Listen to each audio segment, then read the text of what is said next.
Be ready. 5 seconds.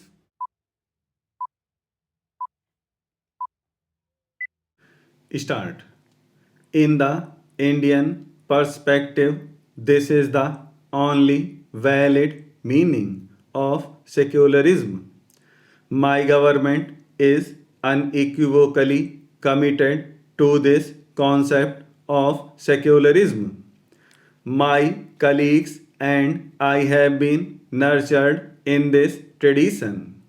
We treasure it. It is by this tradition that we shall recreate the spirit which was the hallmark of the freedom struggle.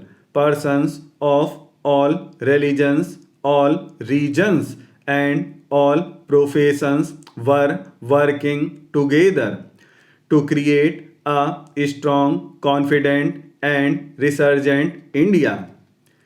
As we approach the dawn of a new century and a new millennium, the mission of India's national renewal beckons us all, the government and the people alike.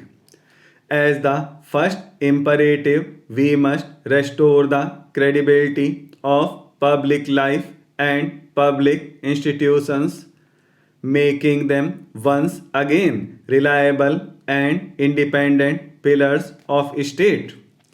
The second key is to mobilize talent at all levels from all corners of society. I still remember the thrill that every Indian felt 50 years ago when our country won independence. Every Indian felt we were set on a great adventure, and for a while, talent of the highest order was in fact galvanized for reconstructing our country. That air of excitement and that gathering up of talent is what I want to recreate. My government shall reach out to talent across the country. It shall strive to create a new work culture, a world class working environment, so that the best remain here to build our country, and those who are now working elsewhere return and put their prodigious acumen to work for their country. While I do not want to talk of policies and programs today, there are five goals that I do want to place before you. These are close to my heart, and these are goals which my government shall go all out to achieve. My government is determined to take steps which will help us double our food production and make India hunger free in 10 years. It is indeed alarming that the per capita availability of food grains, which is already abysmal, has been decreasing. It is a matter of grave concern.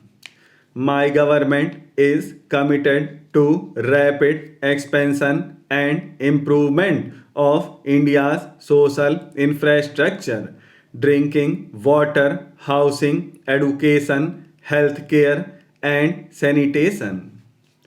In particular, we shall provide within 5 years safe drinking water to every settlement in the country. Drinking water availability is the urgent need for any civilization, and we shall do our best in this area. My government is committed to rapid expansion and improvement of India's physical infrastructure, power, oil, petroleum, and renewable sources of energy, roads, transport, ports, airports, telecommunications, and financial services, so that these work both as engines of growth and employment generation. My government shall unveil a national water policy so that no water goes waste, and also our country, which has always revered the sacred rivers, cleans up all its water resources. My government will strive hard to make India a global information technology power, especially make India one of the largest generators and exporters of software in the world within 10 years. In this sacred national mission, I invite the most active participation of our hard-working kisans, workers, teachers, government employees, lawyers, doctors, engineers, traders, businessmen, in short, people in all professions. We shall aim in particular at equipping the weakest sections of the society to participate in this adventure. I have in mind especially members of scheduled castes and scheduled tribes and of minorities who may be poor. It has been quite rightly said that many have used these sections as vote banks, but they have left their real problems exactly as they were: inadequate education, malnutrition, and the rest. The counter example, the one I want the country to follow, is provided by the life and career of Dr. Baba Saheb Bhimrao Ambedkar. A benevolent Raja spots the sparkling talent in this little child. He and others assist the child to study, to struggle, to excel, and see the heights he scaled.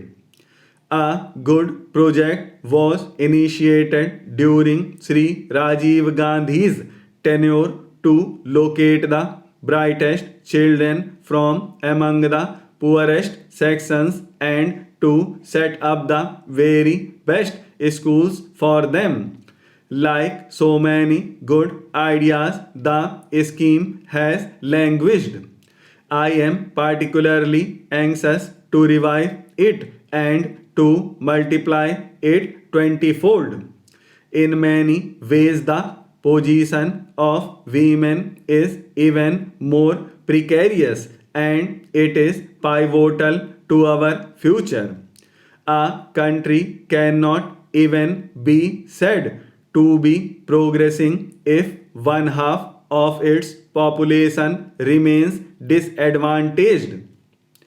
In any case, it just cannot progress.